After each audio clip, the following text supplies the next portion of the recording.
الصحافة التونسية تفجرها. صراع ناري منتظر بين الأهلي والترجي التونسي على ضم بن رمضان من فرنك فاروزي المجري في يناير قبل كأس العالم للأندية.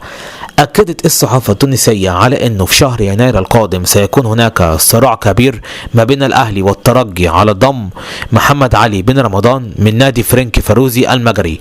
مؤكدين في تونس على أن الترجي يرغب في استعارته، ولكن في النادي الأهلي يرغبون في شرائه بشكل نهائي. مؤكدين كذلك على أن محمد علي بن رمضان سيكون محتار وقتها ما بين الانتقال للأهلي أو العودة إلى بيته الترجي التونسي، خاصة وأن الفريقين سوف يشاركان في كأس العالم للأندية في أمريكا، ولكن بالطبع المقابل المالي اللي هياخده في النادي الأهلي سيكون أعلى بكثير من اللي هياخده في نادي الترجي التونسي. مؤكدين أيضا في هذا التقرير التونسي بأن محمد علي بن رمضان يعيش حالة من عدم الاستقرار مع ناديه المجري فرنك فاروزي، ويفكر في الرحيل بشكل قوي في يناير القادم.